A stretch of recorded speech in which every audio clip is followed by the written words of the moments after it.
नगर निगम के दिल्ली नगर निगम के एमसीडी के अभी चुनाव होने वाले थे 9 तारीख को।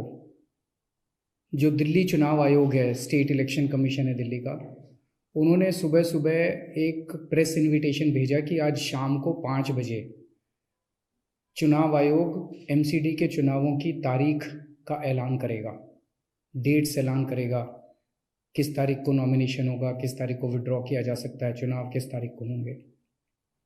शाम को 5 बजे चुनावों का ऐलान होना था, तारीखों का ऐलान होना था। 4 बजे, उसके 1 घंटा पहले, केंद्र सरकार ने चुनाव आयोग को चिट्ठी लिखी कि हम दिल्ली के तीनों नगर निगमों को एक साथ एक नगर निगम बनाने जा रहे हैं, इसलिए आप ये चुनाव टाल दीजिए।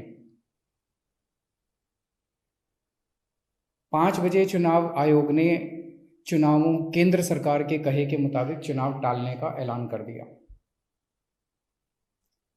शायद भारत के इतिहास में पिछले 75 साल में आज़ादी के बाद से पहली बार ऐसा हुआ होगा कि केंद्र सरकार ने सीधे किसी राज्य के चुनाव आयोग को चिट्ठी लिख के चुनाव टालने के लिए कहा है।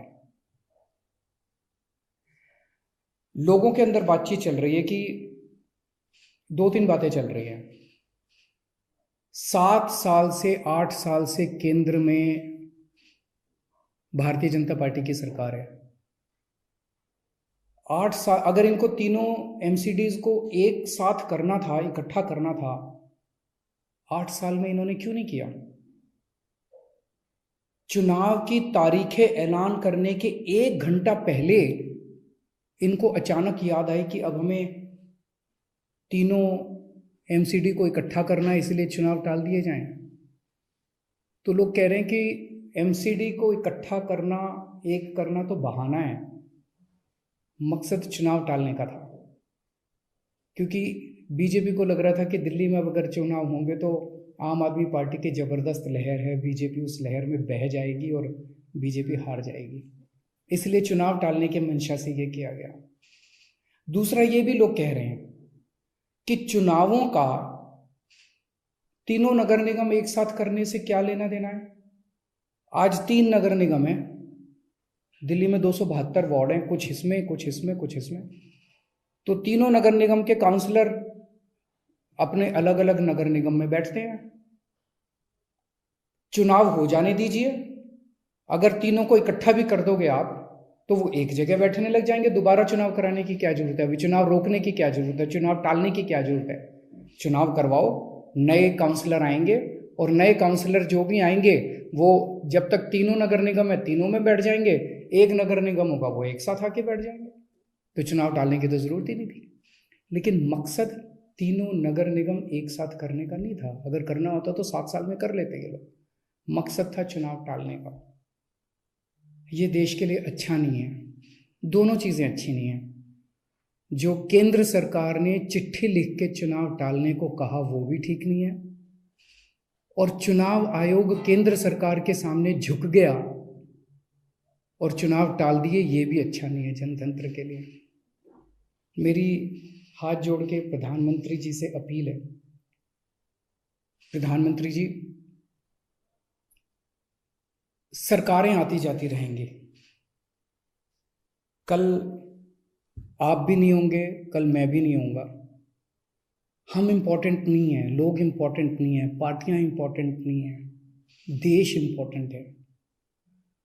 अगर हम चुनाव आयोग को दबाव डाल के चुनाव कैंसिल कराते हैं, इससे चुनाव आयोग कमज़ोर होता है, और चुनाव आयोग कमज़ोर होता है, चुनाव कैंसिल होते हैं तो देश कमज़ोर होता है। हम सबको मिलकर देश की रक्षा करनी है। किसी भी हालत में हमें इंस्टीट्यूशंस को कमज़ोर नहीं होने देना।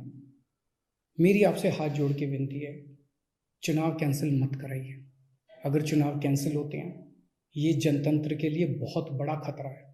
आज ये कहा जा रहा है कि हम तीनों एमसीडी एक करना चाहते हैं, इसीलिए चुनाव टाल दीजिए। कल को मान लो लोकसभा का चुनाव है, उसके पहले अगर कहा जाएगा कि ये पार्लियामेंट्री सिस्टम अच्छा नहीं है, हम प्रेसिडेंशियल सिस्टम लाना चाहते हैं, संविधान में बदलाव करना चाहते हैं, इसलिए चुनाव टाल दीजिए, तो क्या चुनाव टाले जाएंगे? मान लो कल को कोई स्टेट असेंबली का चुनाव है, ये कहा जाएगा कि हम 2 राज्यों को इकट्ठा करना चाहते हैं इसीलिए चुनाव टाल दीजिए, तो क्या चुनाव टाल दिए जाएंगे?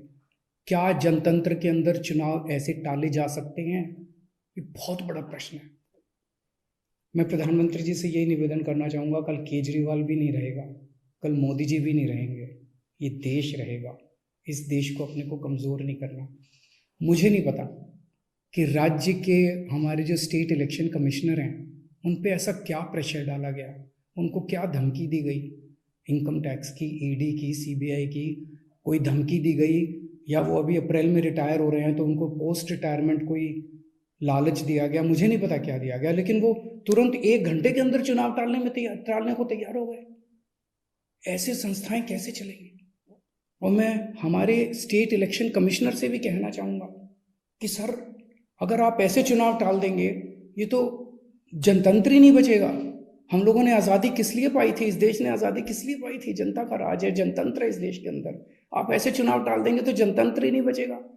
मुझे नहीं पता आपके ऊपर क्या प्रेशर डाला जा रहा है, मुझे नहीं पता आपको क्या धमकी दी जा रही है या क्या लालच दिया जा रहा है, लेकिन सर, जो भी आपको धमकी दी जा रही है, जो भी आपको लालच दिया जा रहा है, बाहर आके बता दीजिए देश को, सारी जनता को बता दीजिए, देश आपके साथ खड़ा होगा, पूरा देश आपका साथ देगा। पर झुकिए मत सर, किसी के सामने मत झुकिए। देश की बात है, जनतंत्र की बात है। रोज की ताजा खबरें सुनने के लिए सब्सक्राइब करें BHPC न्यूज चैनल। साथ ही रोज के नोटिफिकेशन जानने के लिए दबाएं बेल आइकन। साथ ही हमें अपनी राय देने के लिए हमारी वीडियो पर कमेंट करके बताएं और वीडियोस को लाइक और शेयर करना बिल्कुल ना भूलें। आप देख रहे हैं BHPC न्यूज।